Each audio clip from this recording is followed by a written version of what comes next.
while it was kind of cool to hear about these stories about money and success, what was the best part for me was the mindset. Roderick, it is the highlight of my day anytime that I get to spend time with you. You're such an amazing person. Thank you for spending time with me and our audience for the podcast. Super excited, Rob. Great to see you, and I'm looking forward to this talk that we have today. And so just so the audience knows, we were chatting a little bit beforehand. You're just back from vacation. So I'm like double grateful to you because, just getting back into the swing of things and jumping into this conversation just means the world. And, I always like to start with a quote in each of my interviews. And so I'm going to read it to you. I'll let you know who said it, and then just give me any feedback or anything that kind of comes to your mind. Okay, Okay. great. So it goes like this. My concept of success shifted from financial independence to how can I create something so unique that everyone loves it and wants a piece of it? That became my definition of success. In finding success again down the years, I realized that it slightly changed again. I needed to be myself and become more of who I really am instead of suppressing myself. It was more than setting goals. It was, what do I really want in life? And Roderick, you said that, but there's so much wisdom in that statement. I had to share that because it's perfect for our audience. And kind of what comes to mind for you as you rehear that statement that you made? Oh, boy. First off, that I have aged because it's been a while before I said that, or since I said that. Yeah, that's a good one. Kind of left me speechless, and I'm normally not speechless. I, I think that there are different stages that you go through in life, and as you go through these different stages, you realize more and more about yourself, about your direction that you're trying to take in life. And I feel like that is something I was unaware of as a young entrepreneur, that I was going to go through that same progression. So um, when I made that statement, it was more of a reflection around there, or around that, just realizing I'm growing as an entrepreneur. What was important in the beginning isn't was what's important now, and what's important in the future is going to be something completely different. So, having the understanding and wisdom to know that and be able to distinguish between that was really what that statement was about. I love it. I love it. And so, I always like to follow that up with your story, your real entrepreneurial story. So, can you take us through this? Because I think one of the cool things about your experience was you were actually at some point at part of the UPS. I think you were a UPS driver, I and was. then you segued into the entrepreneurial world. So, can you share a bit about your story?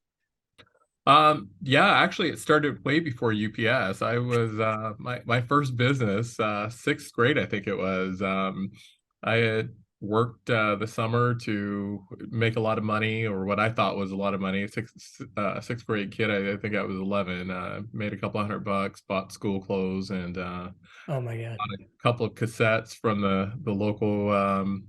For those of you who don't know what cassettes are, Cassettes? that's how we old folks used to listen to music. But yeah, I bought a couple of cassettes, and then my dad had bought one of these dubbing machines, the dual cassette dubbing machines, and so I would wake up at like 6 in the morning, and I would go to the dollar store, get a pack of blank tapes, and I would dub, like, I don't remember what it was back then, but whoever was popular back in the Right. 80s. And I would sell those for like 50 cents a cassette. And Oh my God. that was my first. I had no clue that that was entrepreneurship 101, but that was actually where it started. And just remember being a kid back then, and just, wow, you can literally make money from thoughts, or from ideas. Like, everyone loves music right now. This is all we do in fifth and sixth grade. We talk about the posters, and did you see the MTV music video and things like that. And so um, just that idea, and how can I get more of these cassette tapes out to other people. And so it started with that, and I was like, wow, I'm making a little bit of money until the principal shut it down. But I, that was the government back then, the principal. But There you go. anyhow, but yeah, that's where I think it started. I wasn't really aware of that. I got bit by the bug back then, but I think that's where it started. And then throughout high school, that's how I would look at things. You know, how Mm, can I make money? Like, what type of service can I provide? I've predominantly been a service business type of entrepreneur. So, yeah, I would say that's where it started. And then right around 19, it was more of a subcontracting, but I had the ability to go out, get more sales and grow it. So I was kind of doing a little bit of the entrepreneurship. There was a mobile car wash business that a mentor of mine owned, and he just kind of turned it over to me to run the routes, to get sales, and to my first time hiring people. I think I was 18 actually, maybe not 19, but so got yeah, that's where everything started. And then UPS had always been my dream job back then, and then I got on with UPS. I think I was 21, so I did that, and but yeah, that's actually how the story started. that's amazing. I Yeah. didn't know that about you. I didn't realize you had that back I'm to, full of surprises. yeah. So now you go to the dream job, UPS, at least what you think's the dream job, right? But then you get back, that entrepreneurial bug brought you back out. Yeah, so that actually I would like to say that at that point in time it was dormant. I went Mm, through I think it was 96, 97. UPS was going through a strike. I went through that. I was working for them when they went through that strike at the end of the 90s. And after that strike, I want to say it was like that next summer or something, and getting really sick, and we didn't know what it was. I was sick for about 2 years, got misdiagnosed with a brain tumor, wasn't a brain tumor. Ended up having some type of benign growth in my inner ear, my equilibrium area, but it affected me being able to drive. I was essentially in and out of bed for the better part of a year and a half, and thought I had a death sentence, which it wasn't, didn't turn out to be, but that's really what kind of lit the spark again. mm. Because as I'm sitting there and everything that I knew had turned upside down, I was married, had 3 kids, three young kids, and you get news like that thinking you're gonna die. Now, granted, it was only like a week and a half, but that's still a long time when you're thinking like, hey, I have this terminal illness and I'm not gonna be able to come back from this. What's gonna happen to my family? So that's when that spark reemerged. I said I have to do something else. That this isn't gonna work. I mean, it was a good job and I was enjoying myself, but when you don't have your health, you don't really have anything. Right. And that really, I think that was probably the spark to where I was just like, you know what, fuck it. From here on out, I'm swinging the bat at every ball that comes. I'm That's great. swinging. If I strike out, but I'm swinging. Yeah. And Mhm. that's, I want to say, the end of the 90s is when it reemerged. And so I started looking for opportunities, and I had a friend who had suggested I join this network marketing company.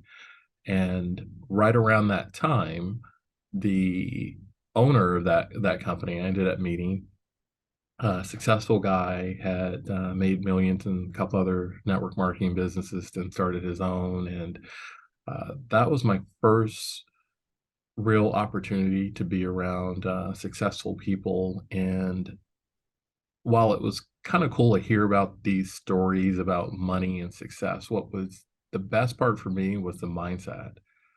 To actually, for the first time, talk to people who had this different outlook on life when it came to business and success and the way they want to live their lives, and how they're gonna basically make life bend to what they want, not the other way around.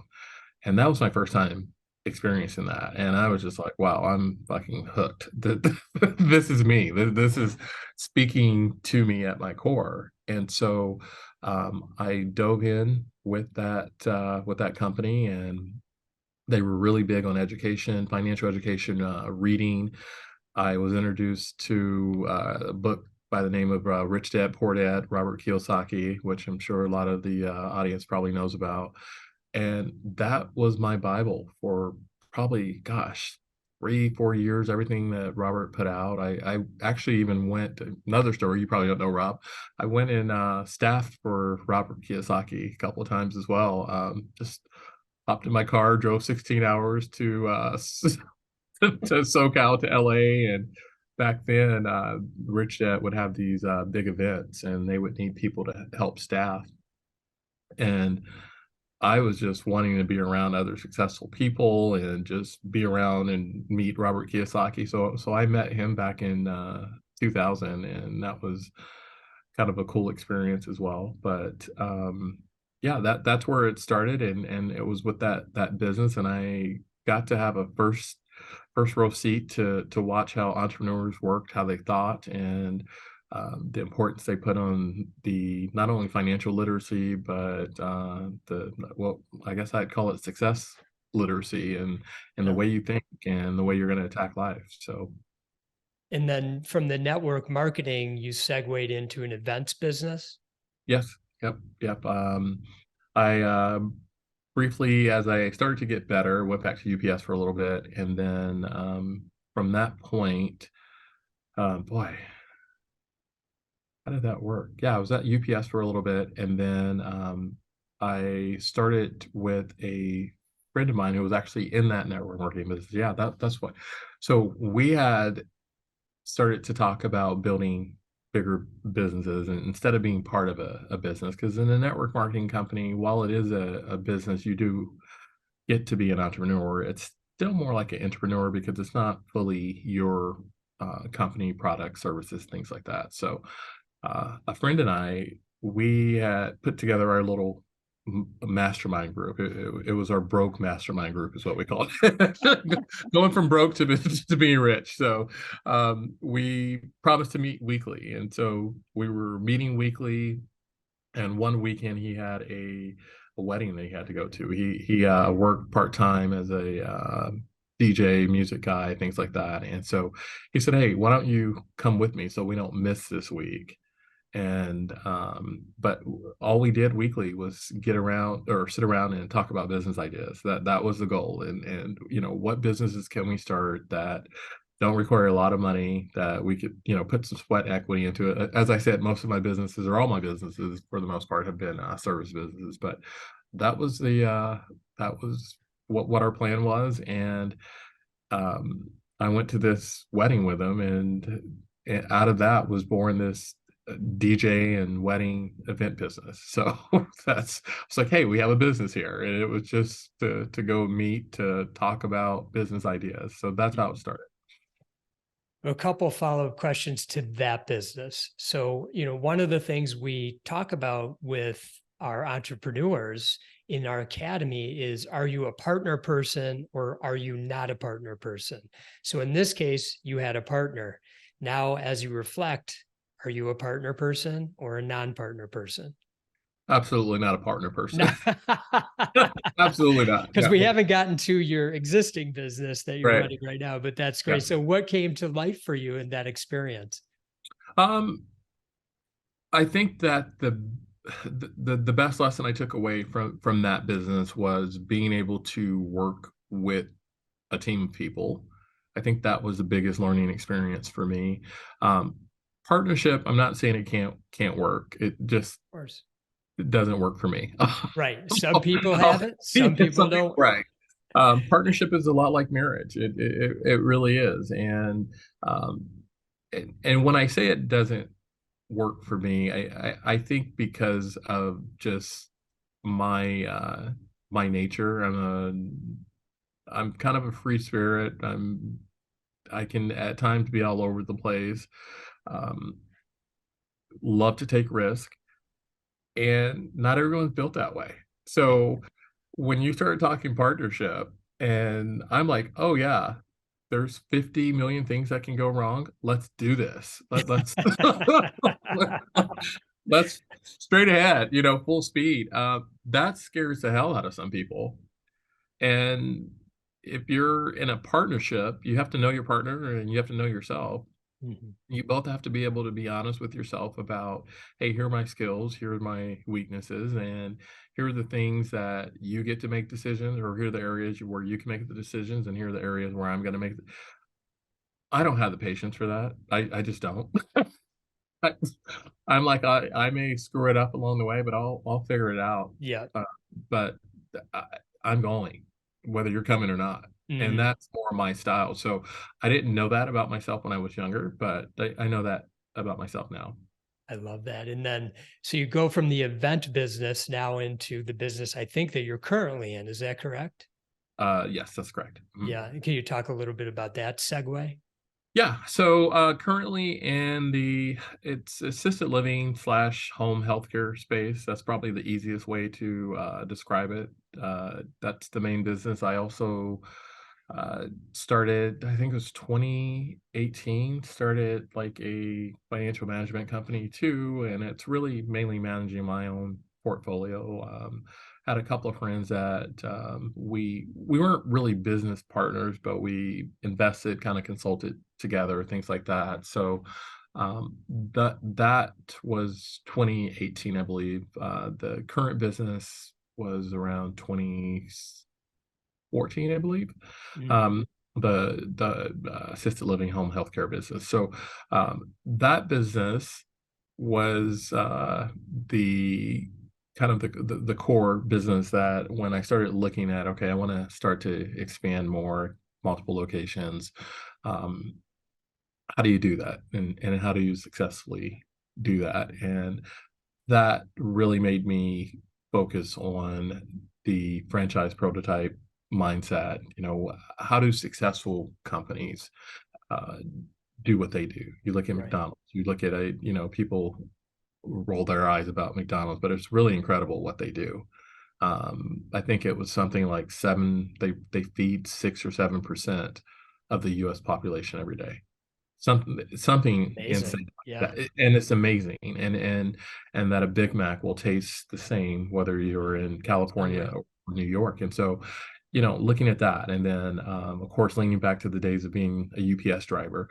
Okay, how did we pick up a package in Oregon and get it to Miami, Florida the next morning and delivered by 8 a.m. and in most cases consistently over 90 some percent of the time. Um, that always has been, and to this day, I mean, and gosh, we're talking like 20 something years now.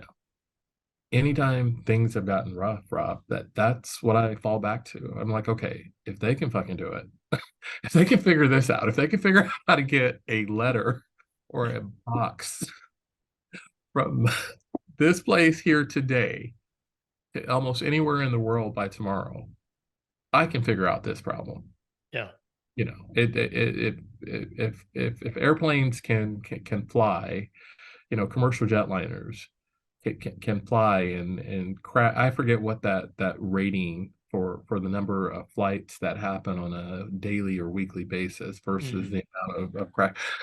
What are the processes? What are the systems? What are the dashboards for the metrics that they use? Like, what are those things? And that has always been at the back of my mind for the last 20 years. So Yeah. I think that's really helped a lot as an entrepreneur, because there's little things along the way that you'll hold on to that kind of pull you through. And I think that that's always been one of the things that I've held on to. Yeah.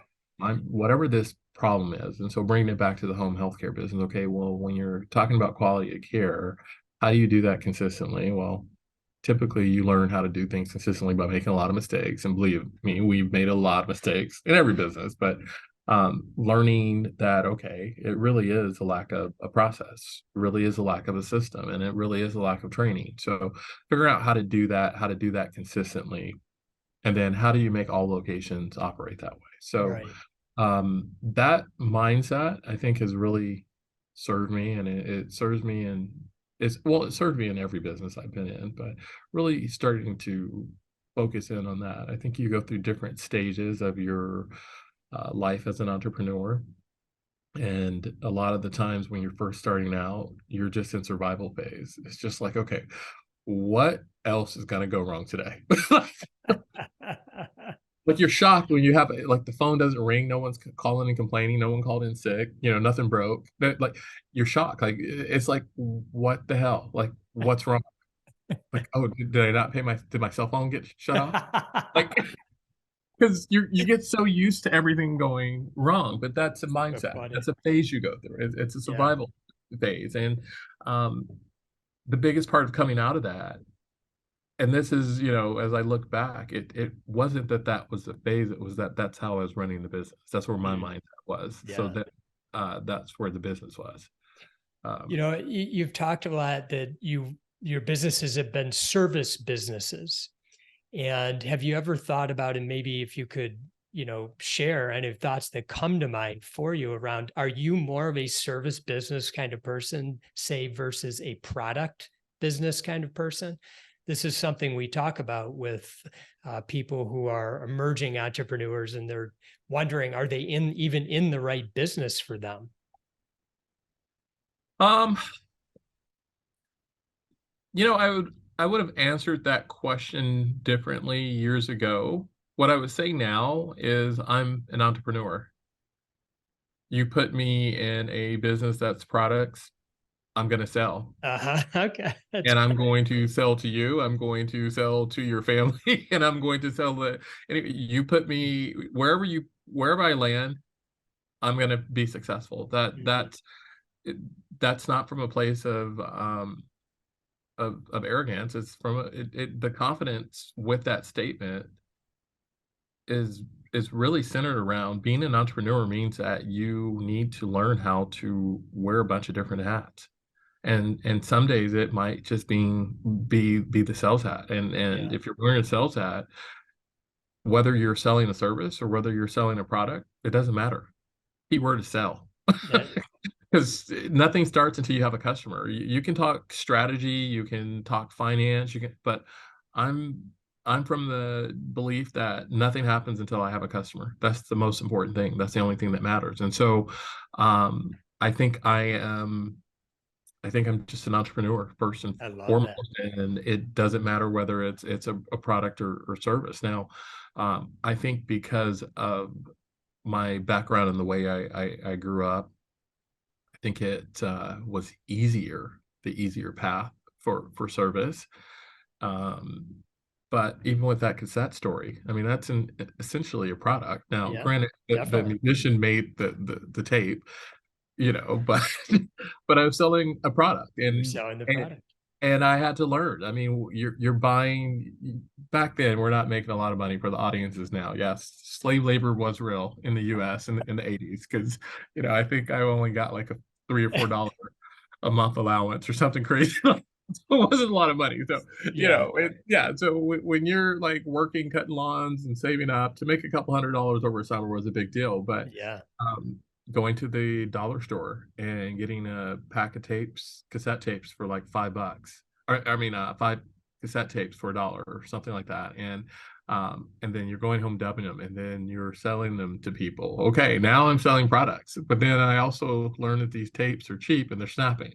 yeah. So so it's like 50 cents for a tape. It's like I'm making money, but then now I learned the word. I learned about guarantee. That's right. So, It's so all now I'm coming gonna guarantee my together. product. Yeah. So So I'm many learning all these lessons. I'm learning all these different areas of being an entrepreneur. It's like, okay, I'm selling this product, and now you have to guarantee your product, and now you have to improve your product. So what did I do? I started buying more expensive tapes, like the more premium cassette tapes. Yeah. But that meant I had to now start charging $1. But because I mean, the tapes were breaking, so I was like, hey, if it breaks, I'll give you a new one. It's just all these things you learn, but So the good. lesson was the most important Yeah. thing. Those lessons as an entrepreneur are what hold you together. Yeah. So, service, product, I think we may have preferences, but I'm gonna figure out a way to win regardless of whatever the situation is. I think that having that mindset is more important than whether it's a service or product business. I will say that I do think service businesses are easier to start or to get into, especially in today's economy. So for those entrepreneurs out there that do have service businesses, you get to leverage the sweat equity portion of things where you can work for free because typically as a young entrepreneur, and when I say young entrepreneur, I don't mean age. I mean, like if you're first starting a business and you're 60 or you're first starting a Right. business at 18, doesn't matter. As a young entrepreneur, um, you are able to leverage time because in most cases, you have a lot of time. You just don't have money. You're broke. I was broke. Okay. So I had a ton of time, but no money. So I was able to trade time for money. I would just, if I had to work a 20-hour day, okay, done. If I had to work, 20 hours every day for a week, a couple of weeks, okay, done. And that was what I loved about service businesses because I could put in as much time as needed to get the business up and going to when it started generating money. And Mm. once the money started flowing, typically you don't have the time because once the money starts, then you're investing in a lot of different things. You have a lot of other responsibilities. But Can you talk about in that early stage, and this is one of the stages that we actually teach, which is the importance of generating cash, and you talked about uh, taking financial literacy very seriously early on, which many don't do that. Can you talk about the importance of generating cash and financial literacy? yeah, I think I've made every mistake there is to make when it comes to cash. still, still making them. So that's where how I learned my financial literacy. You don't realize how important cash is with a company. I kept hearing this word cash flow, cash flow, cash flow. Well, I knew what cash was and I knew what the word flow was, but I didn't really understand the two together and how that works in business. So one of the a business that I had taught me the importance of cash flow because again, as you're talking about service businesses, when you're doing events, sometimes you may book an event that's 6, 8 months out, and we're sitting here high fiving each other. Hey, we closed 10 events this month, and we took in like 10 deposits. Okay, great. Now the event isn't until like 9 months from now. We're having top ramen and beans for the next 8 months. Until then. Right. So realizing the importance of like managing cash, how the cash comes into your business when your bills are due. I think most people know about that, just from having your own basic household budget. But I think with the business, when you're used to getting a paycheck and that paycheck comes whether you do your job or not, that's not the same as a that's not the same case as entrepreneur. Mhm. Sometimes you don't know when that next paycheck for the business is coming, and the paycheck for the business is completely different than the paycheck for yourself because a lot of times in the beginning there may not be money left over for you to have a paycheck for yourself. So those are some of the things that you don't really think about starting a business and learning that stuff early on, like, whoa, I mentioned the cassette tape business a couple of times, but that's really what it was. It's like you buy a tape for $7 and then you sell like 20 of them and you're thinking, oh, we're making money, we're generating money, we're generating money. Then the tapes start breaking. Shoot, now I got to replace. Now I got to get a better tape. Now all of a sudden, all that profit you made is gone, Right. and you're still making money. You don't have any cash. It's again, I never. I mean, until right now, to thinking about it. I mean, I guess I learned that lesson pretty early on, Early but on. yeah, but that's how it is in business. And so those are the things that you have to learn about your business and that's essentially cash flow. You start to learn how the business or how the money generates cash, how it flows in, how it flows out. Now, Yeah. one of the things that I can say, even up until recently, I'd say even within probably the last few years. Now, a lot of entrepreneurs, I always know my numbers roundabout in my head. And I for the last probably 10 years, I've kept a really basic spreadsheet and always have my expenses. You have that, bookkeepers, accounting, but um, if you're truly, I think I lost you for a second there. I don't know what happened there on my side. But if you're truly managing the financial side of the business, you're looking at all the expenses across the board. It's almost like a dashboard, even in that aspect. You're starting to learn which departments or which expense areas are going up each month, going down. You start to see payroll. Is that trending this way? Is it trending up? Is it trending down? Our rents for our locations, our overtime. You start to become more sophisticated with the different areas of your business. And as you look at that, that gives you the ability to really have a pulse on how things are going and if they're on the right track or if they're off track. That is so freeing because it frees up a lot of space in your mind. And as an entrepreneur, you need as much space as you can have. So not having all this stuff in your mind. And I think that was a mistake that I made for a lot of years. Just I always knew everything, which is great. You should know, but keeping all that stuff in your head, especially Yeah. when it comes to finance, that's a tough one. Yeah. You mentioned earlier that prompted something for me, and I want to ask you about mentors.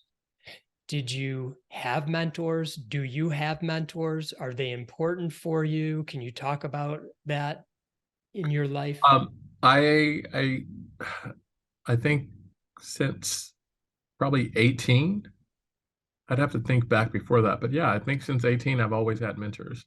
I currently have. You're one of my mentors, Rob, whether you know it or not. Okay. That's There's been a couple humble. of times I've I reached out to appreciate you. that. Lifeline. Yeah, I swear by mentors. If people ask me if I can mentor, if I'm able to do it, I try and do it as well.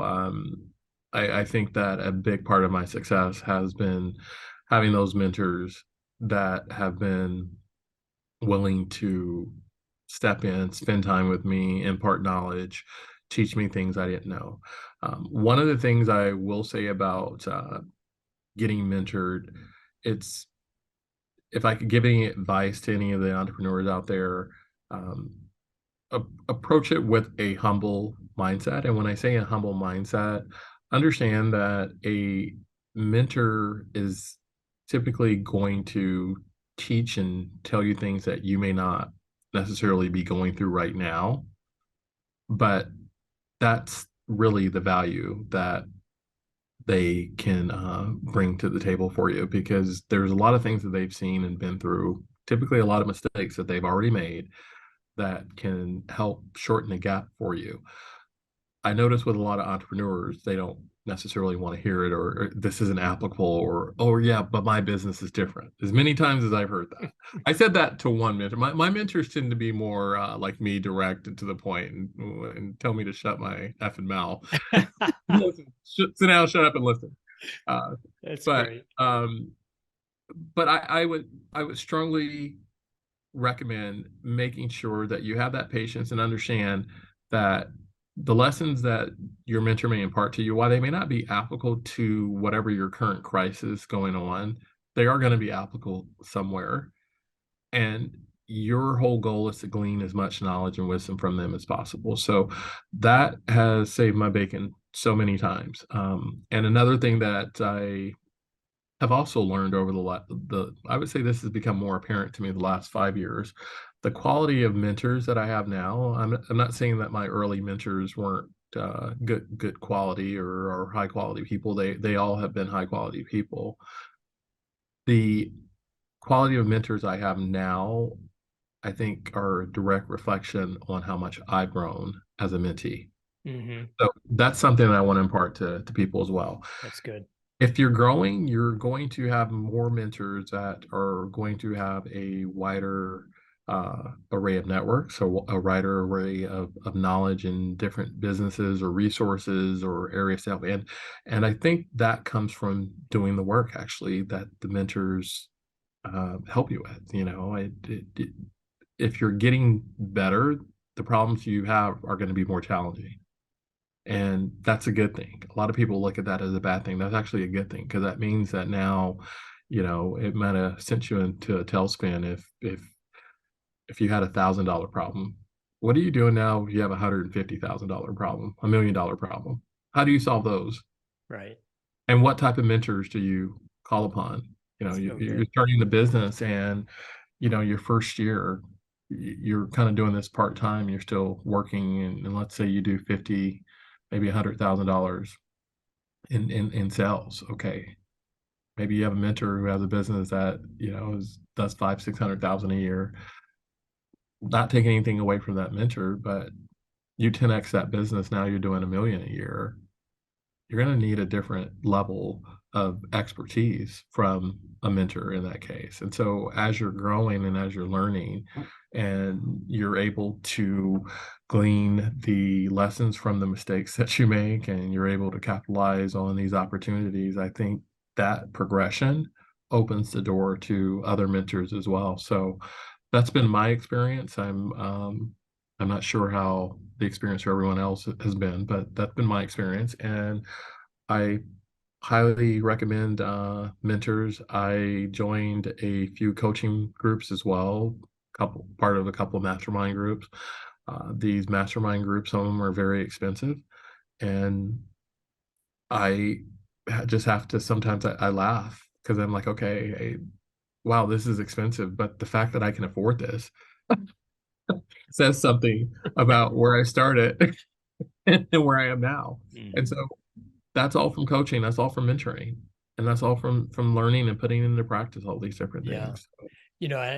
So I want to ask you one last question about this because this is important. From what I understand, you may have dipped your toe into going to college, but didn't follow through 100%, but recognize the importance of learning. And you have never, from what I know about you and everything you just said, you have never hesitated investing in yourself to learn in a million different ways. And can you talk about the importance? Because I think I read somewhere your college education has been all this other stuff. It's the, School of Hard Knocks. Yeah. yeah. Yeah, I'm what do they call those super seniors who the kids that have been in they've been a senior for like 8, 9 years. Yeah, I Yeah. think that's me. I've been a super senior Super when it senior. comes to to the School of Hard Knocks. Um, Boy, Rob, that's such a good question. I can't stress enough how important it is to be willing to invest in yourself. A lot of people think of investing nowadays, you look at people on the whole social media tip, investing might be the way I look or, the trips and vacation I'm taking and what I'm posting online. Um, to me, investing has always been my knowledge base. How can I widen? How can I deepen? How can I improve my knowledge base? And so that I can't say that that's the only thing. I know a lot of times people say, "Give me the one thing, the one piece of advice, or the 10 principles, or I think the truth is there's a combination of a lot of things that add to success, and sometimes one thing may be more important than the other, but it's a combination of things. And the education piece was probably the foundation, but that was always important, and to this day, it continues to be important. I mean, I'm reading probably 10 books right now. Um, I probably read at least 2 to 3 books a month, and that's, like, actually trying to commit to actually reading. When it comes to Audible books, I listen to probably 10 books a month. I listen on 2x speed, so I can try and, if it's an 8-hour book, I can listen to it twice in one day. Um, I'm reading business journals, I'm reading financial magazines, just I'm a sponge. I wanna know. I wanna know, I wanna understand, but I've been introduced to, it's called the Kobe Index. I've also been, introduced to other parts of myself. I'm what they call a quick start on the Kobe. It means I want just enough information so I can go set this thing on fire and figure out how to put it out. Okay, I don't need to know all the details. I just want to understand the concept. I got to know. Okay, good, great. Let's go. So my my approach to education is the same. I want to learn about a lot of different things, and I want to know enough to be dangerous. But if it's something that I'm all of a sudden interested in, okay, I know enough to get started, and let's go. So that's my approach. I love education. I love investing in myself, and I think it's probably, if I had to choose one thing that I did the rest of my life, it would probably be that I continue to invest in the education, because I think that that would give me enough of a base of knowledge to be able to go anywhere and Mm, have success at something. mm. So great. Roderick, thank you so much for chatting with me today. This was Been a amazing, pleasure. amazing. And to all the amazing entrepreneurs listening today, I greatly appreciate your time with us. And I wish you all, as always, much love and gratitude. Thank you, Rob. Much Thank you. gratitude. I enjoyed it, and I appreciate the invite. The best. You are the best.